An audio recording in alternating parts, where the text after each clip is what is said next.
Yo bakule mboro lap-lap dagangane ae.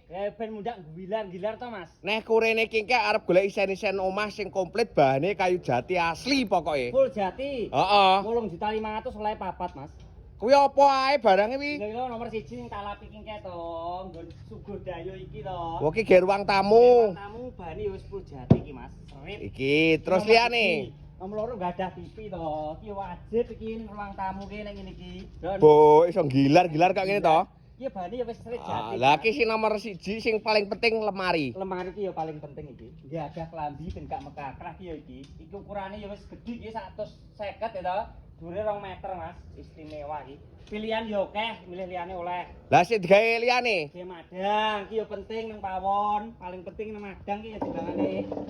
Dongkrong iki penak ngene iki. Iki berarti nggon ruang tamu, nggih kamar, nggih dapur. Nah, komplit. Piro wi nggih? 8.500.000 oleh papat kuwi nggih, Mas. 8.500.000 oleh papat. Bahane full jati. Full jati. Heeh. Lah iki saumpama ngeteri ning Tuban ning Palang ngono ongkos kirime larang mesti. Kok larang piye?